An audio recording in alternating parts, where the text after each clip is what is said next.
Exorcistas y exorcismos es un artículo de Carlos Rodríguez correspondiente al número 270 de la revista En la calle recta. Todos hemos oído hablar alguna vez de exorcistas o exorcismos. Hallamos un ejemplo muy conocido en la Biblia en el libro de los Hechos de los Apóstoles capítulo 19 con los 7 hijos de Esceva como protagonistas.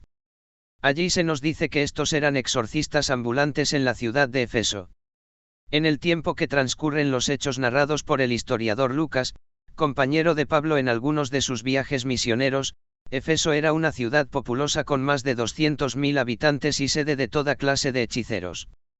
El apóstol Pablo coincidió en el tiempo con estos exorcistas hijos de Esceva, un judío jefe de los sacerdotes. Los milagros que Dios hacía por mano de Pablo impactaron a tal punto que los propios exorcistas copiaban las palabras que usaba el apóstol como si de un conjuro mágico se tratase. Dado que los exorcismos consisten en pronunciar palabras con poder mágico para invocar o dominar a los espíritus, los hijos de Esceva no dudaron en hacer lo propio a la hora de ejercer su oficio en Efeso. Sin embargo, el resultado obtenido no fue el esperado y recibieron una paliza de escándalo. De lo ocurrido allí podemos sacar algunas lecciones. La existencia de los demonios. El célebre escritor irlandés C.S. Lewis al inicio de una de sus novelas ya dijo: en lo que se refiere a los diablos, la raza humana puede caer en dos errores iguales y de signo opuesto. Uno consiste en no creer en su existencia. El otro, en creer en los diablos y sentir por ellos un interés excesivo y malsano. La Biblia no deja lugar a dudas en cuanto a la existencia real de los demonios como espíritus inmundos, malignos, como ángeles caídos, que siguieron a Satanás en su rebelión contra Dios su Creador. Es tal su inquina hacia los hombres que pueden llegar a tomar posesión de sus cuerpos y subyugarlos. Curiosamente, es con la llegada de Jesucristo el Hijo de Dios al mundo que proliferan sus manifestaciones en la Biblia. No es de extrañar que sea así. La luz había venido para invadir las tinieblas. El reino de los cielos se había acercado para deshacer las obras del maligno. Muchas almas iban a ser rescatadas de la potestad del maligno y trasladadas al reino del amado Hijo de Dios. Por tal motivo existen muchos relatos de enfrentamientos de estos seres malignos con el Señor Jesús. Los diablos conocen perfectamente quién es Jesús y saben que les queda poco tiempo. También saben quiénes son los hijos de Dios, pues en ellos habita el Espíritu Santo que los protege de sus ataques. El uso supersticioso del nombre de Jesús. De la misma manera que aquellos farsantes exorcistas judíos tomaron el nombre de Jesús como una fórmula mágica para sus encantamientos, lo siguen haciendo en la actualidad muchos hombres y mujeres de nuestra sociedad. En algunos casos usan el nombre de Jesús para tener buena suerte. Vemos a deportistas santiguarse o mirar al cielo al inicio de una competición implorando la victoria sobre sus contrincantes, amas de casa que le piden a Jesús cualquier deseo confiando que en su nombre les será dado. A diario sabemos de personas que no practican la fe cristiana en absoluto pero que emplean en este sentido mágico el nombre de Jesús. Lo terrible es que esto mismo pueda pasar en la Iglesia del Señor. Y se esté tomando el nombre de Jesús como una aspirina contra todos los males o peor aún como un arma arrojadiza contra Satanás.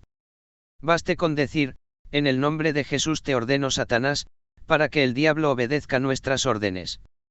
Estas frases mágicas y conjuros contra Satanás son pura fantasía. Los exorcismos de la Iglesia Católica y los que vemos en las películas son pura imaginación de los hombres o meros engaños del maligno. Es de Dios solamente el poder y no de las palabras humanas, como si éstas por sí mismas encerraran un encantamiento especial. La verdadera liberación del hombre. La situación en que se encuentra el ser humano caído en el pecado y separado de la comunión con Dios desde Edén es tan terrible que Jesús la define como criaturas hijas del diablo. Es verdad que no todos llegan al agónico estado de ser poseídos por los demonios como si fueran auténticas y vulnerables marionetas sufriendo en sus propios cuerpos y haciendo sufrir a otros muchos males perniciosos. Pero sin llegar al extremo de la posesión, la Biblia revela claramente que el estado espiritual de todo aquel que no es un hijo de Dios no es otro que el de hijo del diablo. Jesús se presentó como el único y gran libertador del hombre: si el Hijo os libertare, seréis verdaderamente libres. Es así como por medio del arrepentimiento y la fe en Jesús el hombre recibe liberación y salvación. No por conjuros mágicos ni nada por el estilo. Solo la conversión a Jesucristo garantiza la liberación de Satanás, entonces el maligno no nos toca. Y si bien aún persiste en andar alrededor del creyente queriendo devorarlo, el Señor ha prometido guardar a sus hijos por su espíritu de tal modo que ningún poder espiritual podrá separarlos del amor de Dios que es en Cristo Jesús. La receta de Santiago es: someteos pues a Dios, resistid al diablo y huirá de vosotros. El poder de un libro. La historia de lo acontecido en Efeso finaliza con la quema de los libros mágicos. Como muestra del arrepentimiento genuino, los creyentes hicieron una hoguera donde quemar sus libros de magia. Eran basura, no servían para nada, eran puro engaño. El poder solo era de Dios y su palabra. Otro libro ocuparía en el futuro el corazón de la humanidad, un libro que no pierde su poder transformador porque es la poderosa palabra de Dios. En él la buena noticia de la salvación por la gracia de Dios a través de la fe en Jesucristo ha seguido trasladando a pecadores desde el reino de las tinieblas al reino del amado Hijo de Dios. Ese libro es la Biblia y ninguna hoguera ha podido ni podrá acabar con él.